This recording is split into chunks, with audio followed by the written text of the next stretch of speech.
ones that gonna hit them seats in the Senate. The ones gonna be the House of Representatives. They don't say nothing about that. So we can't be mad when you got a trunk like that, because what Trump did, and people, a dog can see that. He came down here and got these poor white folks rallied up. You see what I'm saying? Why would you, in no history of America, why would you erase something every president done? What kind of mess that is? What is your agenda? What you about to do? Well, it seems like he's about to give huge tax cuts to rich people. And then you gonna put a man that's finna get his pockets fat up. That's what that's about. And he don't mess with nobody but somebody rich. You think the Democratic Party's done enough for African Americans? No, sir. No. Hell to the no. Do you? Hell no. Hell no. I think that's part of why Trump became president. That's right. And then how you gonna tell us something after the fact? That's how they play us, after the fact. You see what I'm saying? What can you do after the fact? What do you want viewers to know? Because we got a lot of people watching. Obviously, this is something that is important to commemorate. But how much further do we have to go to make it where you have the same opportunity as me, or your kids have opportunity for education? It seems like we're not even close. But you know what? Here's the thing. You know what I'm saying? We as African Americans got to get our mind right. See, we've been saying the same thing, waiting on, I ain't prejudiced or nothing like that. Same thing, waiting on white folks to be your savior, to rescue you from what? And we can't even get along with each other. You see what I'm saying? And you have to go all the way back to slavery. We was kidnapped, separated, human cargo. Don't you think that has a lifetime effect on a person?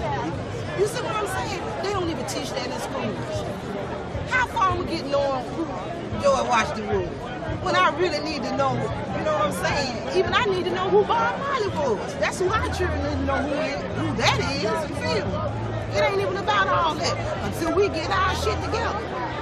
If you constantly playing into these white folks' games, you know what I'm saying? Can you catch up with a person that got 400-500 years economically on your ass? It ain't finna happen. You see what I'm saying? So what you can do is take your Jesus and all that other stuff and do something with that. You see what I'm saying? As long as they can throw Jesus in our face, we all right. Jesus gonna work it out. But God put us here. He didn't make nobody no better than nobody else. They told their damn self that. You see what I'm saying? But if we get together, you see what I'm saying, and be honest and 100% with each other and deal with our own communities, because anybody can catch a plane, ride a boat over here, come in our communities, they gonna give them a little money, you know what I'm saying, because them Arabs, them Chinese, all them folks, they ain't got shit that we really need. I don't need no help. You see what I'm saying? I don't need no blunts. I don't need all of that shit. You see what I'm saying? That's what they need to be fucking doing. We worry about the wrong goddamn thing. You know what I'm saying? It's all right to cross this bridge. It's sentimental and dear to my heart. Because people die for these vote acts and all that old stuff. But they play on the intelligence and they capitalize on this shit just to keep you blind and keep you fucking dumb and unfocused. It ain't all about a motherfucking pair of Jordans. It ain't all about what we can have, what they have, live in their community. So we get in their community is white flight. Our community look just like our community we just left. We gonna tear some shit up. You see what I'm saying? We ain't gonna let the fucking grass grow in the hood. You see what I'm saying? But ain't nobody talking about it. You see what I'm saying? At all. They ain't talking about that shit. Only thing they want you to do is keep going, and the politicians want you to keep going with that shit. Like I said, it's embarrassing for a motherfucker to bust out a donation box out here, then pass it back to me. Really? The shit you got all year to plan this shit. You see what I'm saying? Then we got to get over here like this, the fucking flea market or the swap meet. And this shit is way more important than that. You see what I'm saying? Thank you, I appreciate it. Do you? Oh, I do. I do. CNN would have cut you off 20 minutes ago. Wait, say that one. Hey, bogus fake ass journalists. That ain't journalism. Hey. That's mess and gossip. Say that again? Mess and fucking gossip. That's the next TYT promo right there. You see, that's the beautiful thing about the Young Turks. No cable news outlet. Young Turks, biggest online news network in the world. My name is Myra Lewis. Myra Lewis, thank you. Viola Liuzzo. Right. You're very energized. I liked it. You know, cable news, they would have kicked her off after a minute because she challenged the powerful. I don't agree with everything she said, but for the most part, she was spot on. I wanted to ask Eric behind the camera because he's been here several times. Talk about today versus previous times you've been here. It seems a little different. Well, it's different because there's a different mayor, there's a different arrangement that was made. But it's also different because 2015 was the 50th anniversary of legislation that passed the Voting Rights Act. Barack Obama was here, and so it was just it was kind of like inauguration day. There were so many people here, it was crazy. And I mean an Obama inauguration day, not Trump inauguration day. And then 2013, the time I was here before that was the year that the Supreme Court took up the case Shelby called it Shelby County, Alabama, versus Eric Holder, who was the Attorney General at that time. And that was the Republicans basically got the Voting Rights Act. And they really organized and galvanized and brought a lot of people out here. Hey, get it right, right. You got it. 2013 to show that there was still public support for the Voting Rights Act. They did have a huge turnout, but as everyone knows, in 2013, the Voting Rights Act was gutted, and then you see the results in the presidential election about the Republicans of the Voting Rights Act So this year, it's not as large as 2015, it's not as large as 2013, certainly.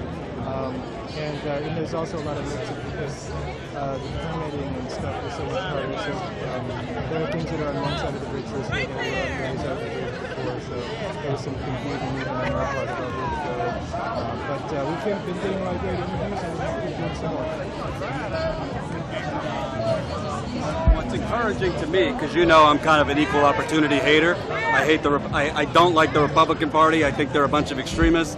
I think Democrats are better on social issues, but economically, I mean, they're kind of two peas in the pod. They love Wall Street, they love big oil, big pharma, the list goes on. But a lot of the people I'm speaking to here, obviously we talk about what happened here in the 1960s, 52 years ago, but they're tired of this situation. They're tired of platitudes from politicians because as politicians do these little speeches about bringing people together and we need to give all people opportunity on the front lines. Here I don't want to be cheesy, but in the war on poverty, they're not getting any help, and it's not for lack of effort. These are not people who don't want to work. Most of the people we meet across the country in areas like this do want to work. They don't want to be scrapping to feed their children. I mean, I've met personally people who have to choose between feeding their kids or getting them medicine. But one thing I was saying to Eric earlier, it doesn't seem like they've invested in Selma since Bloody Sunday, probably before that.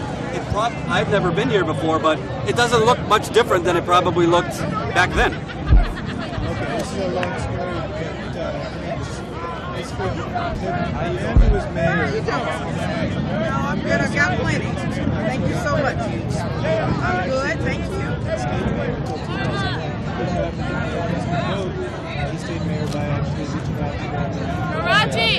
He got enough African-American votes. In 2001, Selma elected its first black mayor. And if you talk to people who are conservatives in Selma, they'll tell you that that's when everything started going downhill when we elected a black mayor. There were a couple of things that happened that mentioned sabotage. The white Selma decided to incorporate their own city north of Selma. It's called Valley Grande in response as retaliation for the election of the first mayor. When they went out to make an sabotage in town.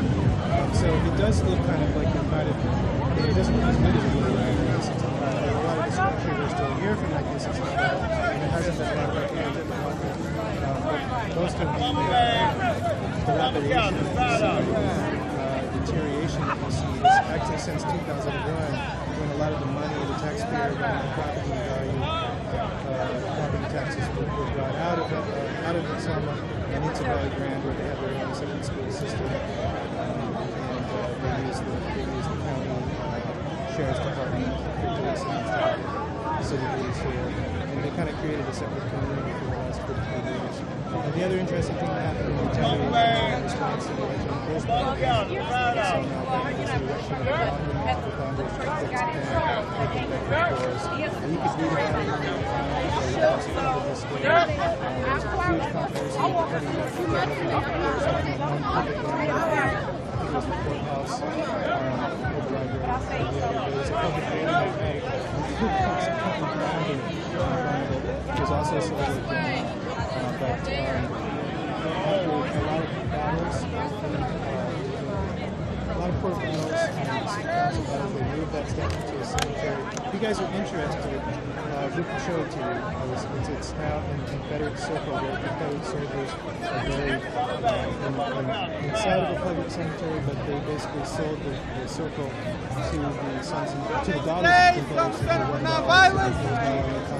Donate today, some center for so it's just a very interesting microcosm of our nation as a whole. There always is retaliation and there's a constant the election of the first black president acts of economic sabotage, government shutdown, and conservative in response. And the comparison I've made is that the election of Donald Trump in some ways is a symbol in the same way as the election of the Confederate flag is a monument.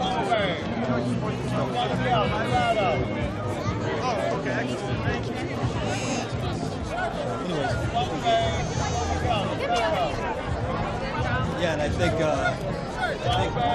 to me, one thing that's also becoming prevalent is you see in Standing Rock, you see in other areas, there's a real crackdown on the First Amendment and freedom of speech, even freedom of the press. I tweeted out images a couple of weeks ago of police literally chasing journalists in Standing Rock. Now, obviously, it's not the same thing as what happened here on this bridge, but I think a lot of white people, including me, are starting to see what happened to African Americans. Again, not on the same scale, but the crackdown against people who are fighting against power, against people who are trying to create change, whether it's environmental change or social change. And there's a real attack on that. Tennessee now is trying to create laws against protesters. North Dakota, fortunately, it didn't pass, but they had a law essentially making vehicular manslaughter legal, where you could run over a protester and not be liable. Thankfully, cooler minds prevailed, but you are seeing a kind of re-energized attempts to criminalize protests, to criminalize Native Americans. I don't want to make it seem like it's equivalent, because every story is different, and this was truly bloody Sunday. But it's not just African Americans under attack; it's Native Americans, LGBT, Muslims, Asians, you name it. And it's not just from Trump, by the way. There's loony Republican legislatures around the country who are trying to keep the poor and keep people who don't have a voice, keep them from having a voice. And that's what we're trying to cover. Obviously, this is historic, but on a day-to-day basis, we're trying to show you what the corporate elite, what white supremacy looks like. Because white supremacy isn't only racist talk; it's racist actions, and a lot of times it's subtle racial actions, like what we're going to cover tomorrow. What would you think if an all-black legislature voted to stop minimum wage from being increased in a white neighborhood? That's essentially what happened down here. You have the Republican legislature stopped the city of Birmingham, predominantly African American, from raising minimum wage from the pathetic, unlivable $7.25 to $10.10. $10.10 isn't even enough. But at least there was progress that Birmingham was going to raise, and the legislature stepped in and stopped saying, no, we need one uniform minimum wage. However, Alabama is one of 5 states that don't have a state minimum wage. So it falls, because of that, it automatically goes to $7.25. So that's not as vile as being brutalized for trying to get voting rights, but on a day-to-day message, this type of economic suppression is brutalizing people, because it's making people have to claw by their fingertips and live in despair. You can't live off of $7.25. You see these congresspeople trying to make a point by living on the minimum wage for a week, living on the amount of money that people pay just to eat. Well, you can't live on minimum wage. And of course, most of these families have to live on $7.25 an hour. And by the way, that's before taxes. Before taxes. So you're not talking $7.25. You're talking much lower than that after taxes. They have kids, so it's very difficult to live in these conditions. And what that woman that we interviewed before was saying is the politicians aren't doing anything for us. The civil rights leaders, many of them who come down, the Jesse Jacksons of the world, they're not doing enough. So hopefully we're showing you that. We're walking closer to the bridge now. People who didn't see the previous one. Yeah. So if you came late, we'll show you the bridge. Make sure you're sharing this video. It's important. It might not be, the 50th anniversary, but every year is important to, it's like the Holocaust. Never forget. And you can't forget this, because if you forget, you're doomed to repeat history. Can you just reset and tell them what happened here on March 7th, 1965? So on March 7th, 1965, voting rights activists, African Americans, civil rights activists were trying to cross this bridge. They wanted to march all the way from Selma to Montgomery. Montgomery is the capital of Alabama. In a real show of strength to get voting rights for African Americans. At the time, Martin Luther King Jr. had been working very, very hard and strategically with President Lyndon B. Johnson at the time. I got that right. Yeah. To get voting rights, there's a lot of political gamesmanship and maneuvering you had to do, but the civil rights era and mobilization was really in full strength. So they were crossing this bridge here, and they were met by a very, very, very venomous police force with billy clubs, tear gas, on horses, and they were brutalized in their efforts. And there's film. Oh, you yes. can look it up. Plenty of film. Yeah. And that's why they call it Bloody Sunday. And there was safe houses for African Americans around here. A lot of the people brutalized went to the local AME church for safe house and medical attention. Brown Baptist AME Church. Brown Baptist AME Church. And this was one of 3 marches that happened across this bridge. Ultimately, the third one, Lyndon B. Johnson authorized the National Guard, the Alabama National Guard, to accompany the marchers to Montgomery. I think it took 50, how long did it take? 5 days. Yeah, 5 days. From Selma to Montgomery. And obviously, this is an iconic bridge and place to commemorate how far African Americans have come. But one thing is very clear, and all the people I speak to, it's not far enough. You obviously see here in the flea market and areas where you can purchase things, plenty of images of President Obama, the First Lady Michelle Obama, their children, obviously the community, African Americans, swell with pride over that accomplishment. I got my bones with Obama, but make no mistake, he's historic, that's for sure. And African Americans have a lot of pride in him, as they should. But the economic conditions have not changed much. They might have gotten voting rights, even though, as Eric has done great videos on, their voting is under attack. Whether it's African Americans being purged off the voting rolls, photo ID laws that are made intentionally to make it harder for African Americans to vote, and state and federal government pretty much paying African Americans lip service as they run for office, going down to get the black vote in areas like South Carolina and other areas, states. But then when in office, suddenly they're not doing that much. You see it with the education system. You see in a lot of these areas that are having environmental problems with lead. It's predominantly low-income, minority communities, Flint, East Chicago. Unfortunately, now it's sprouting all over the place. Go ahead.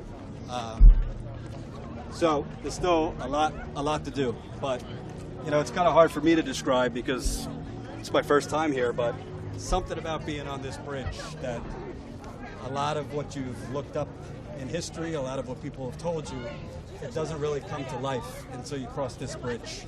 It's got a very, very old South racism feel to it, to tell you the truth. What were your thoughts the first time?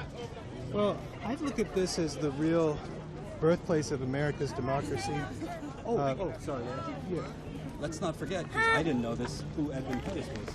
Edmund Pettis was a Confederate general or Confederate soldier anyway, considered a hero to the Confederate cause, and he was part of the Ku Klux Klan.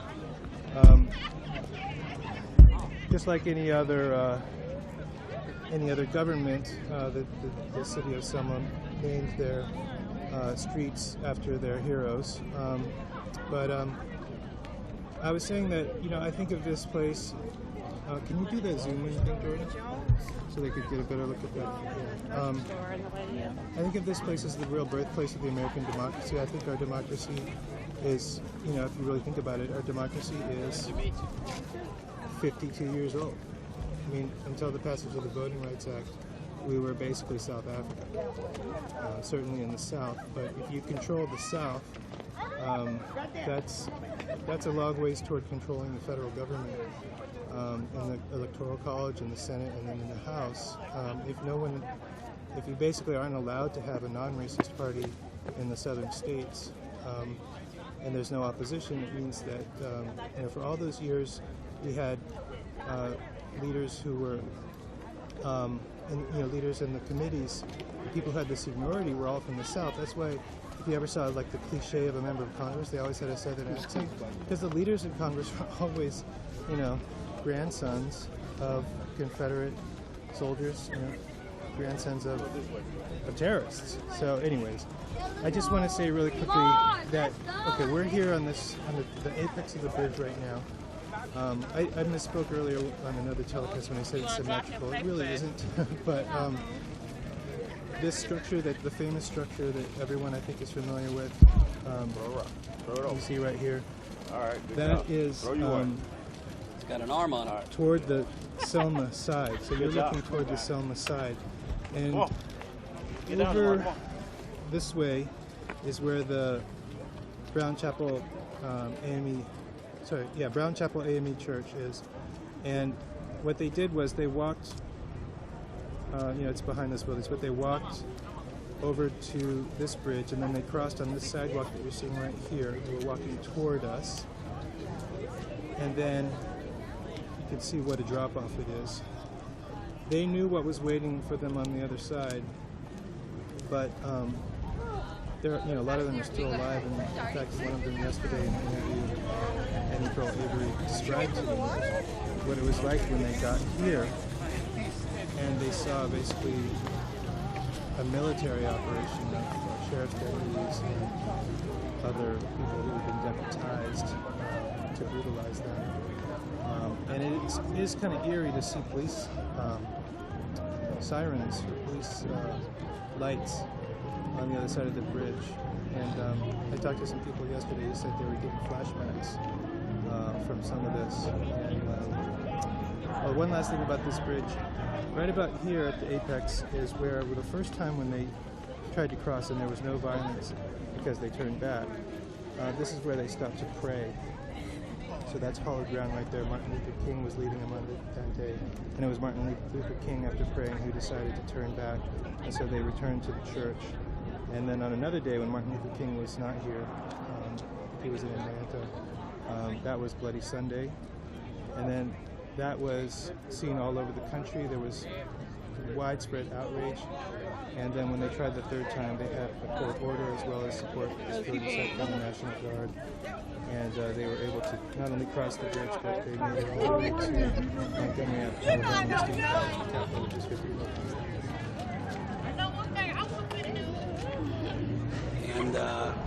And, I also will just point out the obvious, that although I could share my experiences and kind of my take on what crossing this bridge is like, I'm a white dude, so I can't exactly understand it completely. I think that's just human nature. You can't really understand what a whole race and people went through, because I've never had to go through that. So just pointing that out, because obviously you could study, you could embrace another culture or race's struggle, but you can't really know it yourself if you weren't there and you haven't had the struggle. So my interpretation is all secondhand. But yeah, it's very a lot of feeling of like an old Southern mystic right now. Kind of like we were saying, like a John Grisham novel earlier. This is the Alabama River next to us. A lot of Spanish blossom trees. As you can see by the buildings, very little investment here, which Eric talked about. Those buildings were here during slavery days, and some of these buildings you're looking at right now actually housed slaves who were waiting to be sold. Right. And, you know, Alabama itself is predominantly white, but Selma here is predominantly African-American and, you know, impoverished. Let's just say it how it is. It's definitely a poor area that hasn't had a lot of investment. But you see a lot of children here today, which is nice. You see a lot of older folks who have been through the struggle and might have even been on this bridge. John Lewis comes here, the congressman, every year. Obviously, President Obama was here, I believe, for the 50th. And Black Lives Matter has people here. Black Lives Matter, obviously, particularly under Trump, has been regalvanized and, you know, re-energized. But it's encouraging. You know, I wasn't here other years, but it is a good showing this year. There's a lot of people, and it's important to commemorate this. Do we have any comments, questions, concerns? I saw a little fight between commenters. I don't know what that was about. We need love on this day. Well, all I saw, I'm going to read out any questions if I see them at this point. Repost them. All I saw was an argument kind of about whether people who are not African American, whether they should be able to comment or share and pride, or I guess make comment in the negatives about Bloody Sunday and about the fight for voting rights as it continues. Well, wasn't that the whole point of Bloody Sunday? That everybody should have the same rights? Obviously, a white person can't compare anything what they've been to African Americans. I can't talk as if like first person, you know, I get it. But you know, I think it's really not, to me, it's not so much about whether you're white or black. It's about whether you care about progress, whether you care about equality. Because Eric pointed it out to me earlier, but during the civil rights movement, there were white people that were just as active and gave up their lives for this struggle. So you interviewed one. Yeah, I interviewed one earlier, Bob Zellner. Yeah. So yeah, of course, that's what I was pointing out earlier. You know, I can't really speak in terms of truly understanding it because I'm a white Jew from Long Island who didn't really have to struggle economically, socially. You know, I got a few Jew jokes along the way, but not really comparable. But yeah, it's a valid concern. But you know, at the end of the day, the biggest thing is to have people covering it and to have people reminding what went on here, and obviously to interview African Americans on it. Got a gentleman behind us. How you doing? Yeah, good. So, yeah, we appreciate. Yeah, a lot of people coming up to us saying, "What's TYT?" So, we're the Young Turks.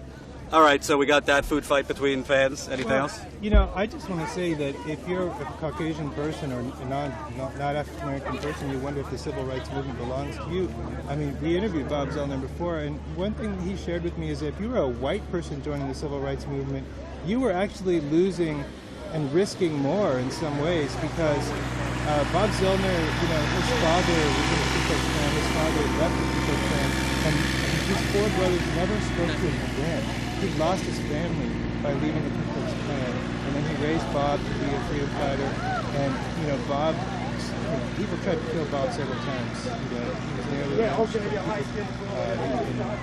Home, Mississippi. You know, he was the only white person in the March for desegregation. and the locals, they attacked him more than anybody else. They were more upset at the white guy who was marching with the black people than they were at the black people, and Bob nearly lost his life. He was nearly lynched on that day. He was put in jail, he was starved, he was tortured in jail.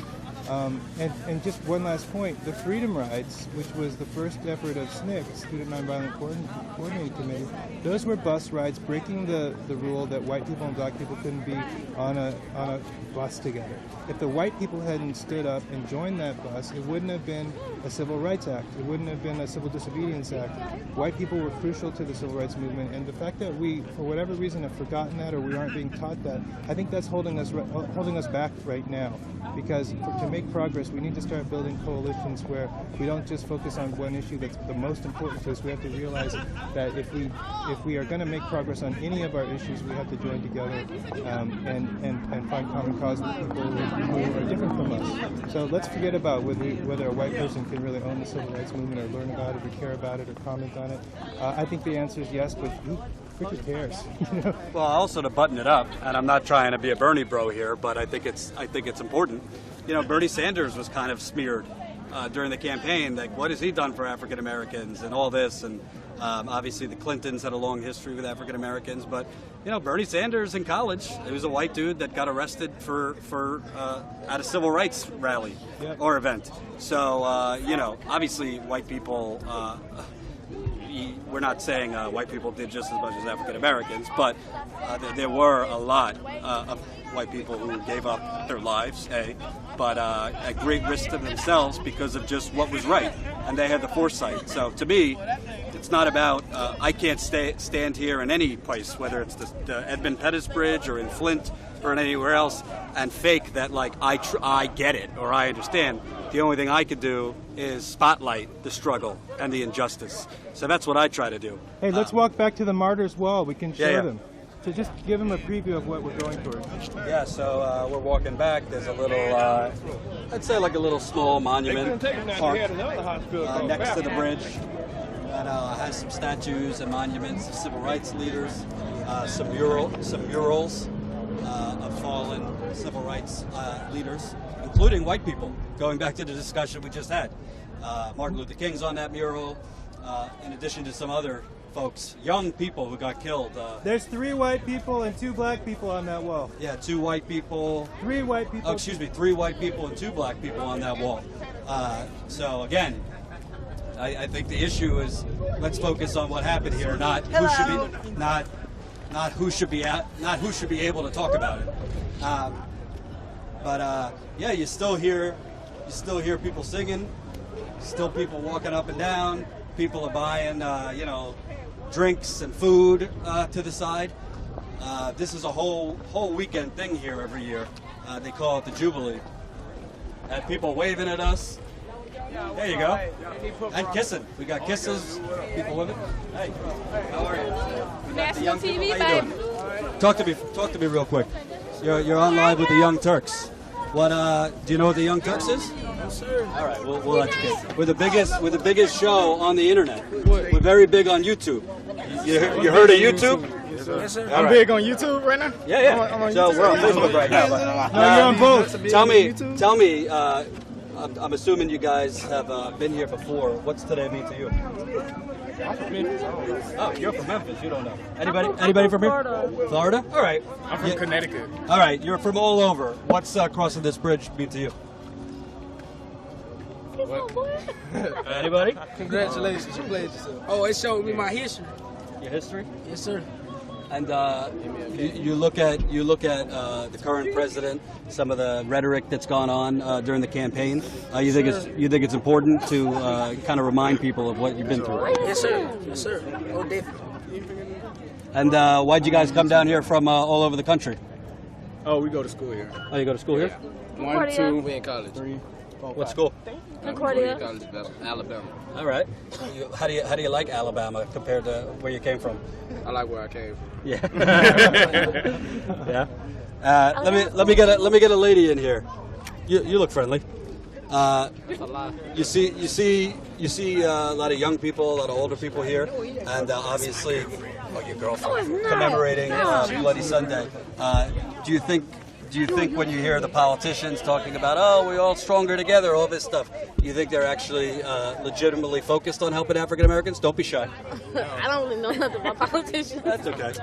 I heard a no. To be honest, but I mean, kind of iffy on it, but I think it helps, I think, for this type of event, you know? Because this is a very poor area, and there's not been a lot of investment. Yeah, right. They need to start investing. Hey, that's what I think. This is very small from where I come from. Yeah. Cool. Thanks, guys. Appreciate it. I wish I could say more, but I'm shy. Hey, it's okay. We're shy until we're not shy. I was noticing some of the young people today, like some of them had to get up at 7 in the morning. They were at the Martin and Coretta King Unity Breakfast. And I kind of was thinking, oh my God, this is how I used to feel if I was going to like church or something where adults were talking about stuff that's so important. I think they understand it's part of their family heritage, it's part of their African American heritage to be here. I'm not sure that at that age they're truly understanding what it means politically. Or Maybe able to, they get it, but probably not quite comfortable in their own skin yet to articulate it. But we're now getting across the bridge to where the violence actually occurred, or at least where it began. The sheriff's deputies were waiting here as the bridge comes to an end. I'm not sure if it's because the jurisdiction ends, because it was the sheriff who was the most vicious. His name was it Jim Clark? Is that right? Okay. Anyways, so then people got chased back over the bridge. So that once they started clubbing people, John Lewis, there's a famous photograph of him getting his skull fractured. But they ran back over the bridge. A lot of them, as Gordon mentioned, they had safe houses there, or they lived there on the other side of the bridge. On this side, there really wasn't a lot at the time. We're rapidly getting into the country when you get on this side of the bridge. so you got the National Voting Rights Museum and Institute to your right. This little park area, the monuments, and a little market down there where people could buy African American art, music, clothing, jewelry. Eric was looking at some stuff too. I was about to buy something when we saw that everybody coming over the bridge, and we had to get rolling. So where we're headed over now is this Martyrs Wall. I think this will give a definitive answer to this question about whether white people can be talking about civil rights. I saw a comment by the way, someone said, well, the only people who say that they can are trolls. Hey, we invite the trolls. God, it looks like a basketball team here. I think that's the Spartans, but I could be wrong. So let's show them here.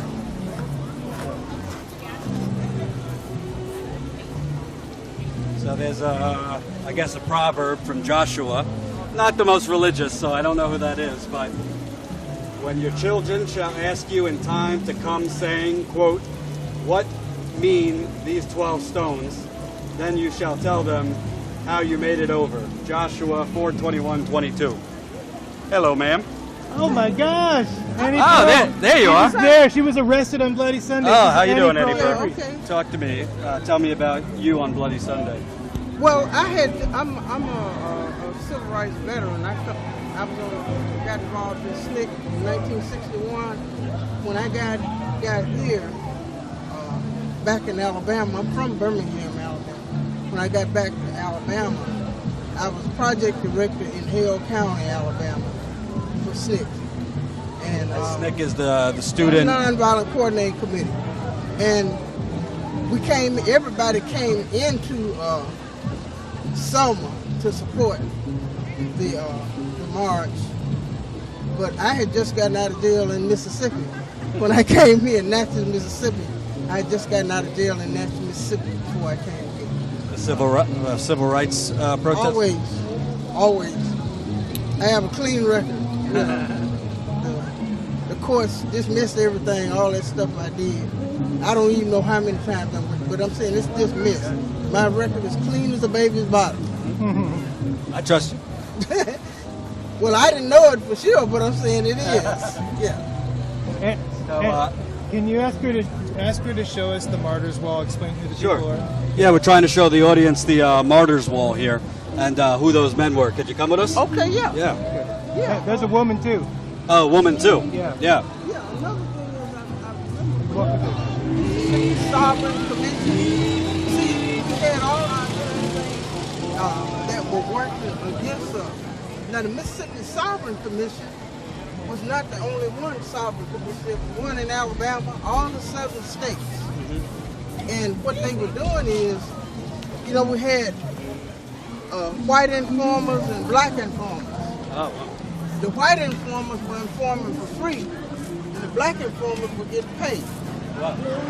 So you also didn't know who your next door neighbor was. Well, I'm just saying you just didn't know. And that's how they were able to get so much information, because people could tell.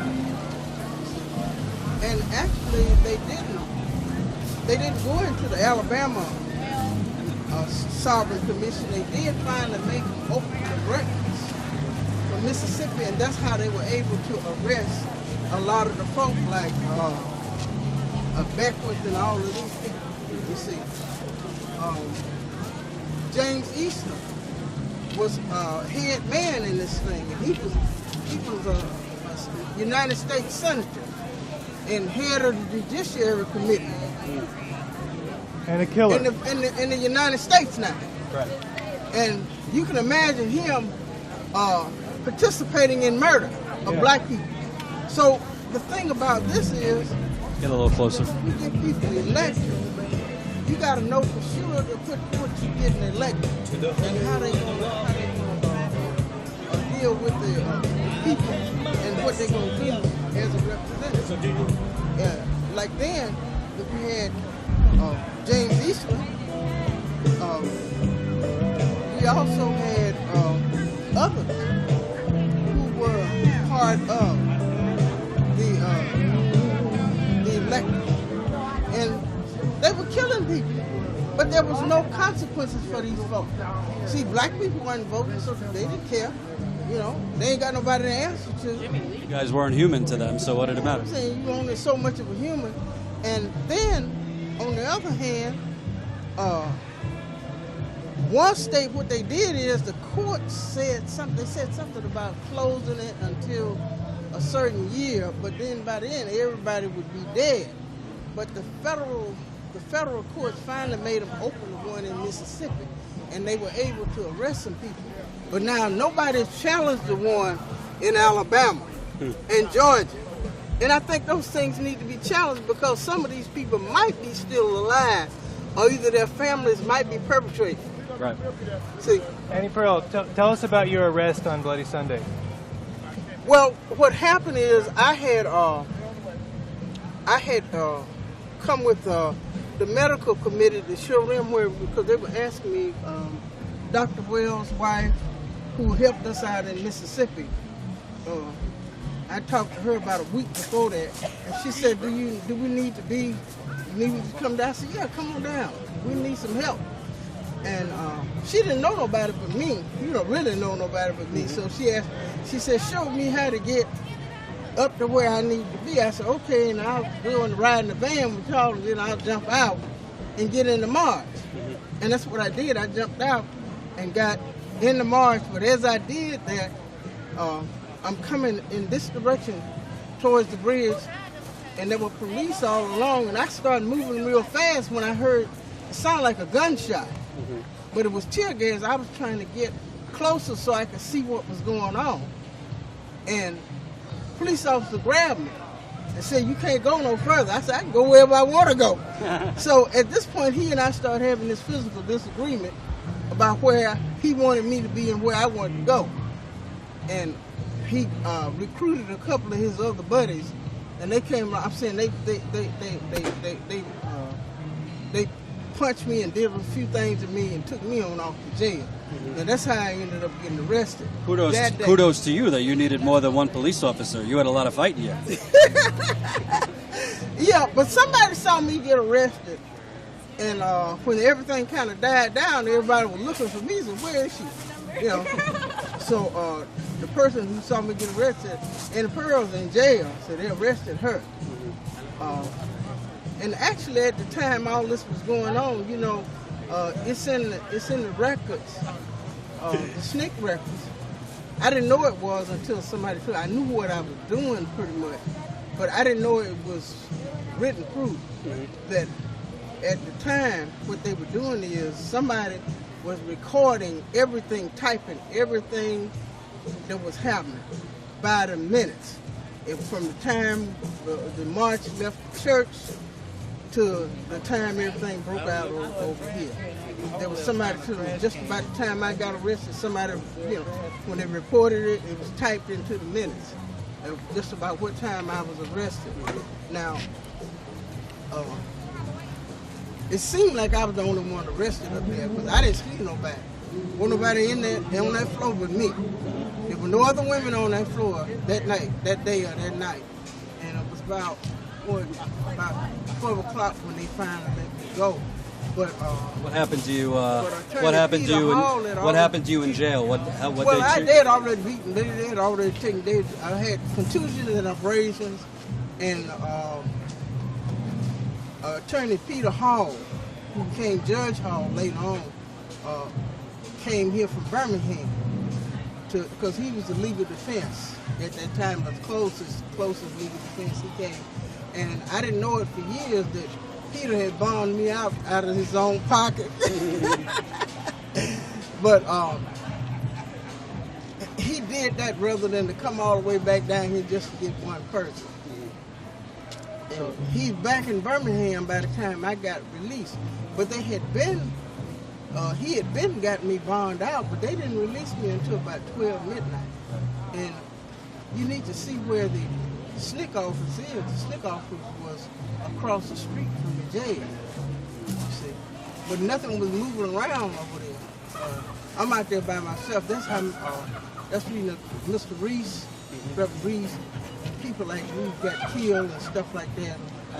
And always at risk. So Bloody Sunday, I didn't even know, but a lot of it was in response to Mr. Jimmie Lee Jackson's murder. Death. His death is what spawned the march, really. Tell us who Jimmie Lee was.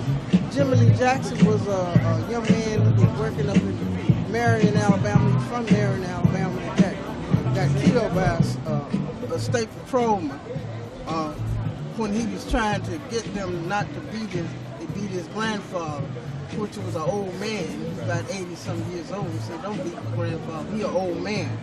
And Jimmie Lee was beat so bad, but it took days for him to actually pass away.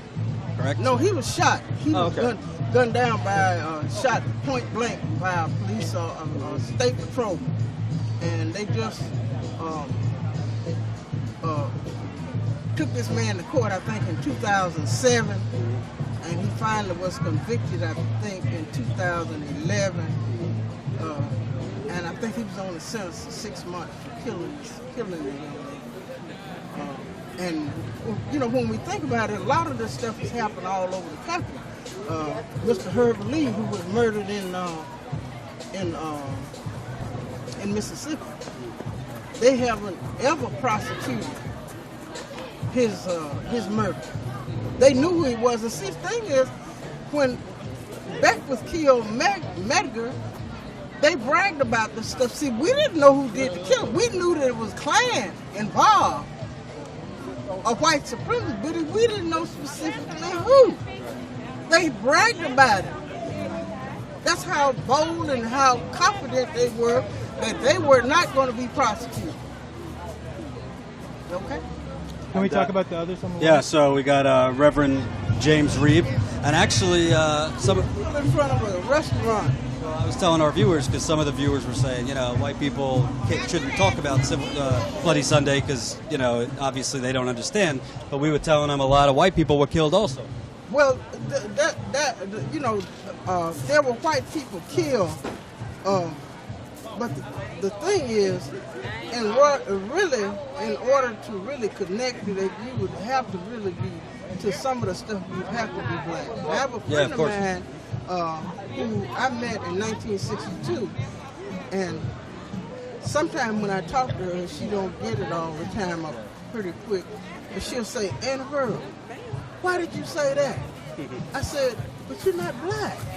You're not going to be stereotyped when you go someplace, unless I'm with you."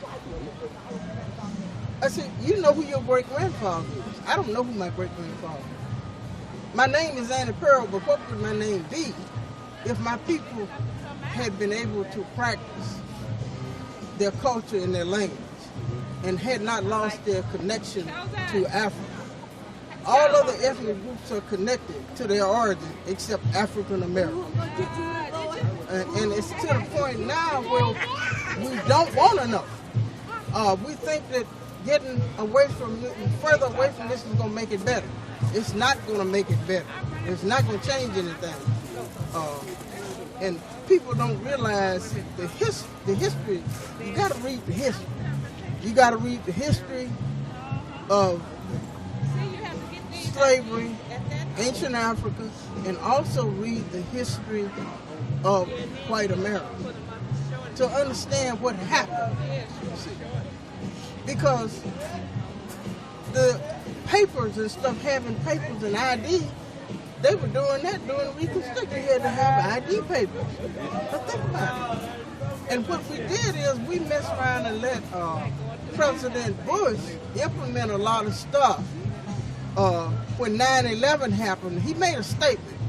And it frightened me when he made this statement. You know, a lot of other people didn't get it. He made a lot of statements that frightened me. Yeah, but I'm saying the one particular statement that frightened me most was when he said, "You know you're going to have to give up some of your rights." Right. But I'm just saying, what rights? And then it was kind of subtle and casual like, but we don't know what's in that Homeland Security thing. We still don't know. Patriot Act.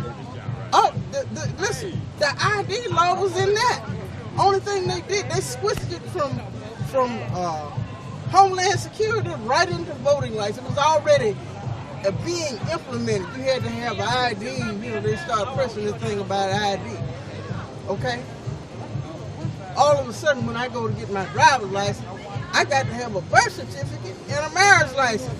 My name is still the same. I was married already when I ain't finna change my name. I ain't finna change it. So in America, they want you to have so much for an ID, but any wacko could buy a gun. Yeah. The president just signed a bill to making it easier for mentally ill people to buy a gun, but they're trying to make African Americans and other minorities get photo IDs. Yeah. Well, the thing about this is, when I was coming along, everybody had a gun in it. But this country itself promotes violence to solve our issues and stuff. So what else do you expect for the children to do or the other people to do when they follow suit with what they see? Because I remember everyone's house I went, whether it was an aunt or uncle, and these were older people, they had a gun in the house. It was a rifle or something sitting over there, but we never bothered. And when we, on Christmas, a lot of us got these cowboy outfits, cowgirl outfits. We were some sharp characters when we got that stuff. My brothers had the hats and the cap pistols and the whole outfit, you see. But nobody contemplated messing with that real gun. Why? You know, we were not disciplined to do that. I'm saying we were playing, you know. And if you were playing cowboys and then you got shot and got up, and then we changed positions. Somebody wanted to be it today and somebody else wanted to be it tomorrow. But there is a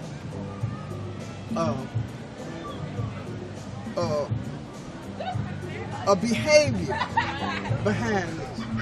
And we had nothing, I'm saying it has nothing to do with the gun. It has something to do with the mindset of how the gun is used to empower them, kill you, you know, if you tread over our territory and any kind of way to control.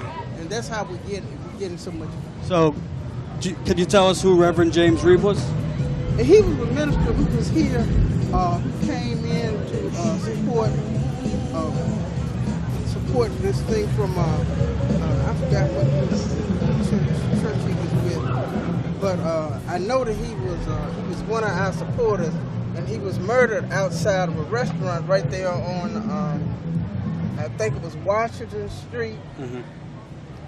And this, he was murdered simply for supporting civil rights. Just simply for supporting. And this is what I said to my friend. I said, you know,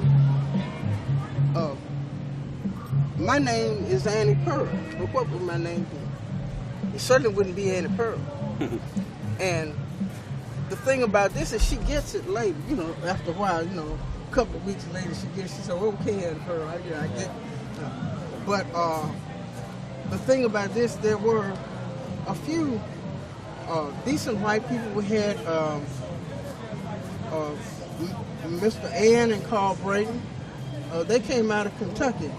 They were some of the first people I met in 1961 when I went to my first SNCC meeting. I met Ann and Carl Brayton.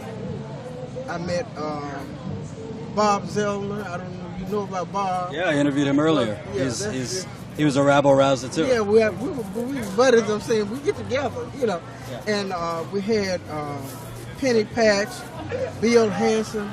Now Bill Hanson, I told him you done gone stone crazy. He's teaching in Nigeria. Oh.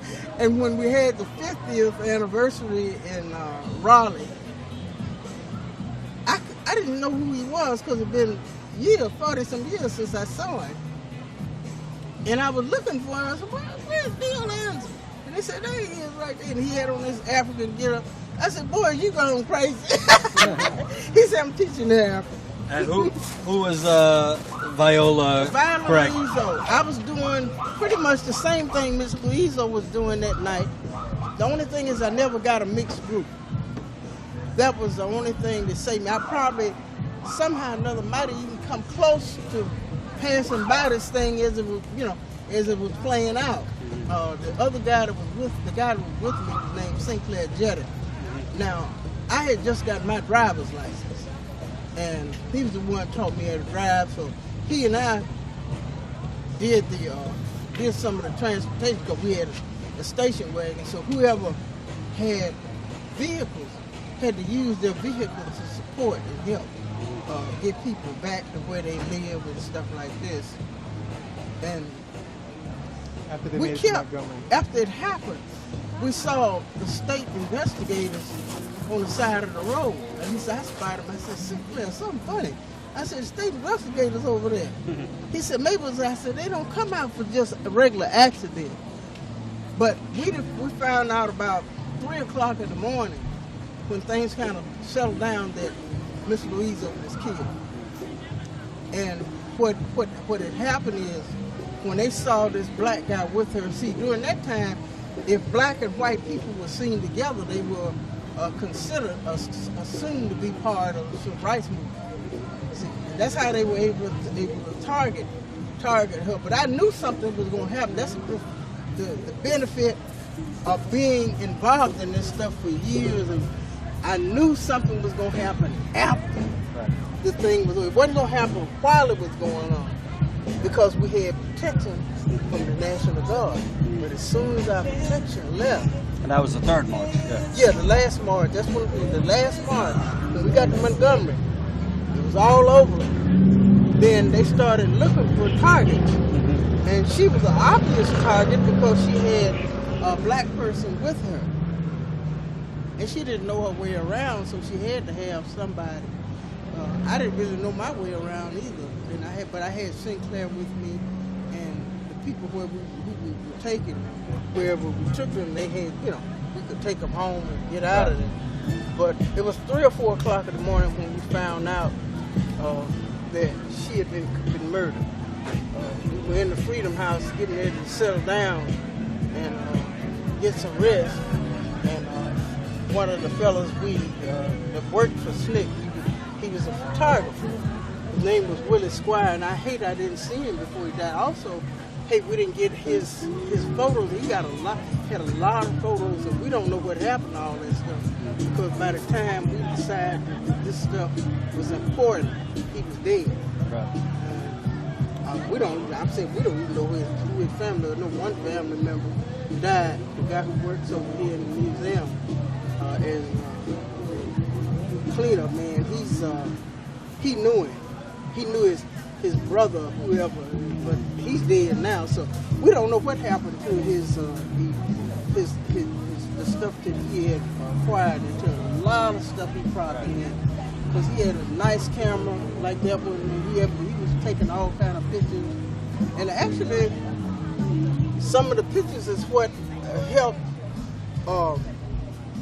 got the Voting Rights Act passed. Right. Because you know we had Timothy May. It was taken by some news reporter took a picture of Timothy May running with the American flag in his hand, running for his life.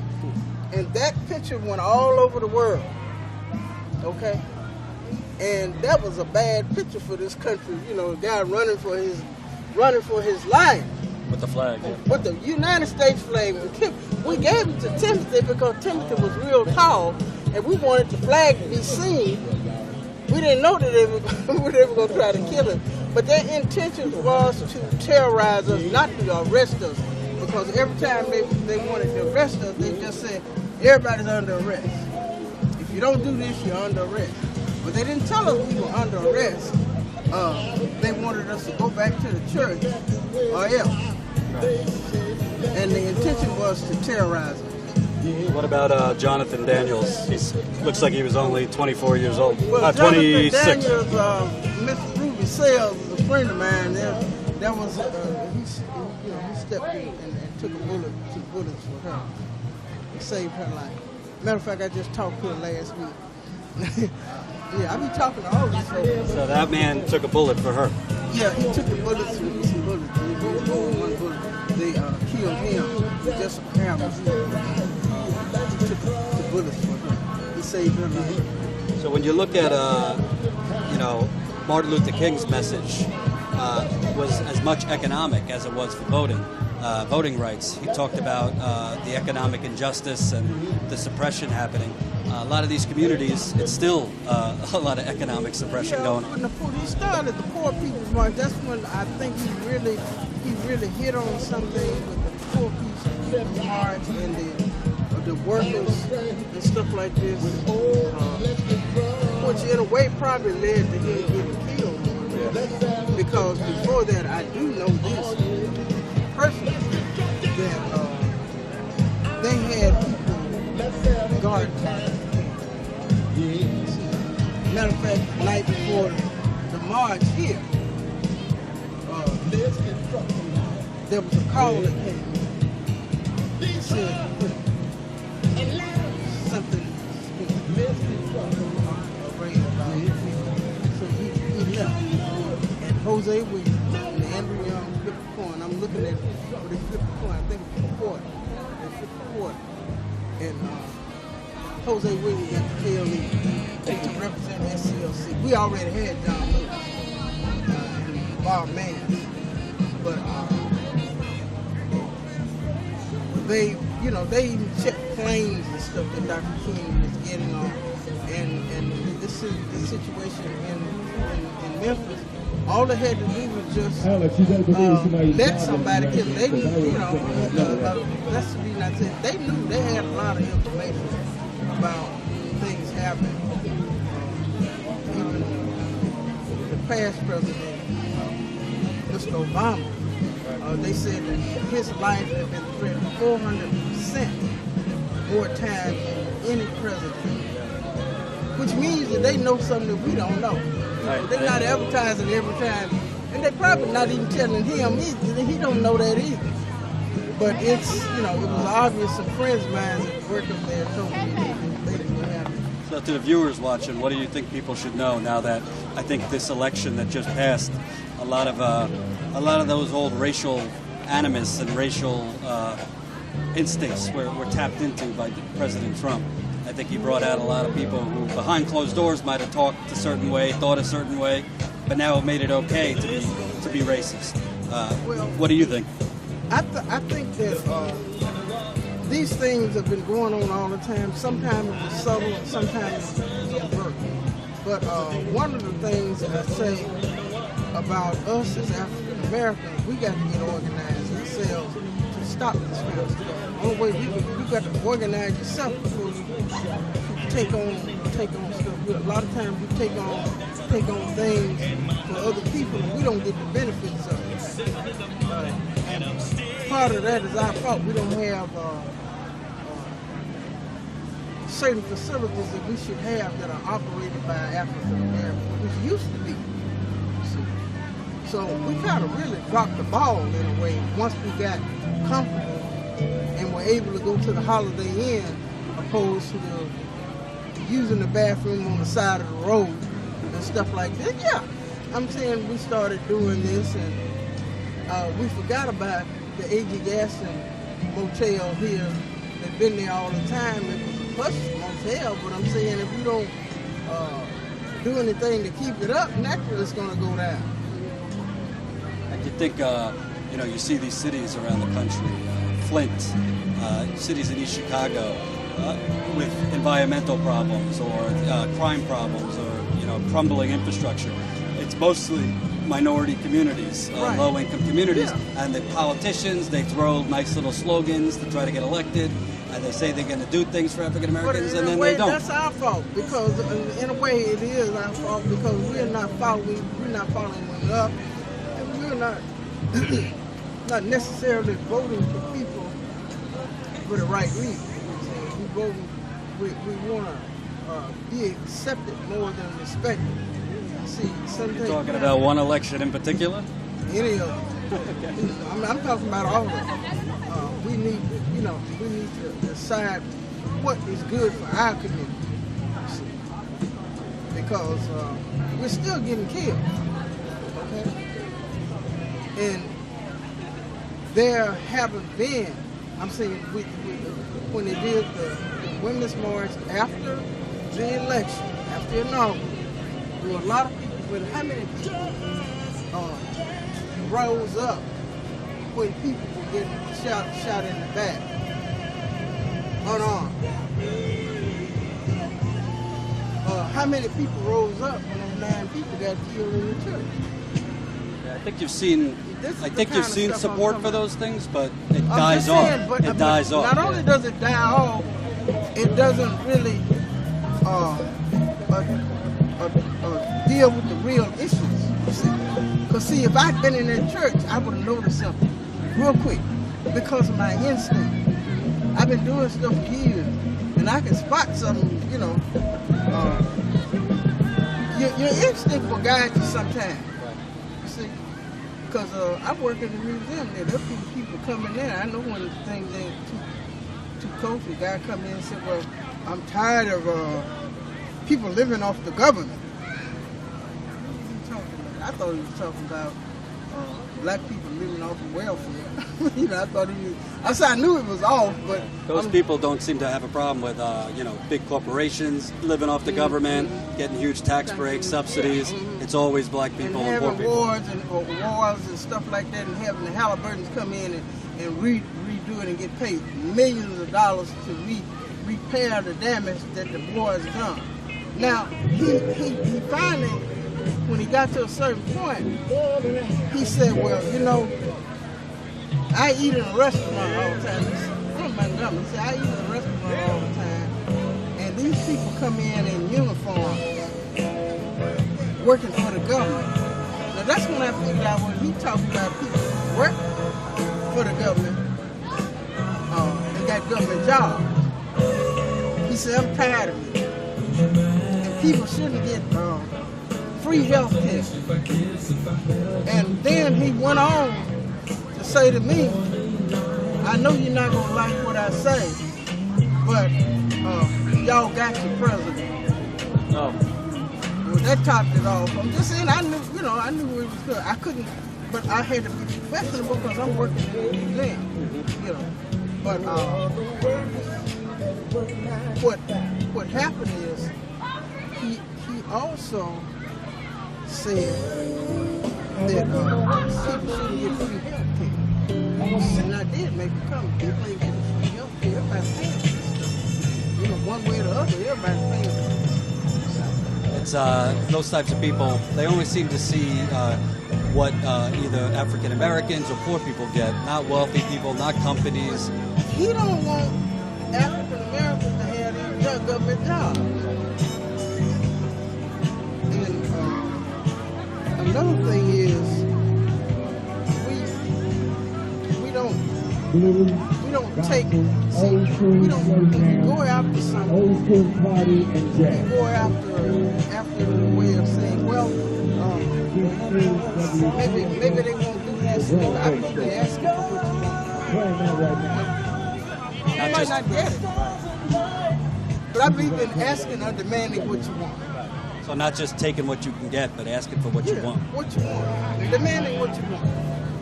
It's better to have nothing than to have half of a leg, or have the whole leg, or the whole pie, half a pie, instead of just one slice.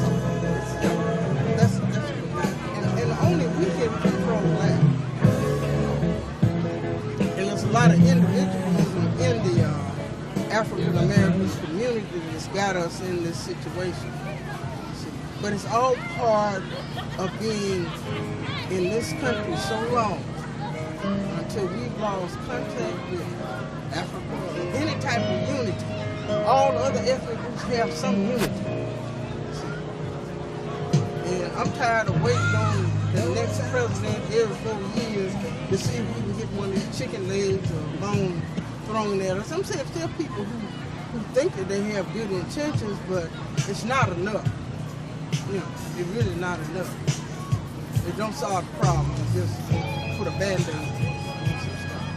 Thank you for sharing your story. Appreciate it. Annie Pearl. Nobody better. I think somebody should investigate that sovereign committee if they have to. I know that they said that they don't want to do it here. They got it closed in all these states, but they need to get it open up some kind of way, Okay. so we can find out who these people are, and that's how they were able to pick people from Mississippi. They need to do that. Annie Pearl, if people want to look you up, is your last name going to be Avery, like in the history books? Yeah. Yeah. Okay. Annie Pearl Avery. Cool. My maiden name is Selma. Cool. Yeah. I come from a long line of brave folks out of the Townsend family too. I didn't know it until after I got grown. These some tough characters. Definitely In tough. their own right. Thank you. Okay. All right, guys, we're gonna take a break. We might be back later. If not, you could check out. We're gonna be reporting from Birmingham, Alabama tomorrow, where they're trying to stop a minimum wage increase in a predominantly African American community. Birmingham was about to raise the minimum wage from the starvation wage of $7.25 to $10.10 an hour, and white lawmakers came in to stop it. So we're going to talk to people part of that fight in Birmingham tomorrow. Thanks for watching. Yeah, I know. I'll be riding behind the slow. Wait, don't turn it off yet. Yeah, because you lost a lot of weight since then. Yeah, I had to get off that weight because I lost cholesterol. Okay. Because I remember. Take care of my heart. I had to get off. I got off. Yeah, well, I got about 30 or 40 pounds. Yeah, you look healthier. You sure do. Well, I don't know how much healthier I look, but I know You feel better, huh? I had to get rid of some of that weight. Well, anyway, I remember meeting you. I forgot your name. Annie Pearl, Annie Pearl. Yes, Annie Pearl. So I remember meeting you, and I appreciate all you've done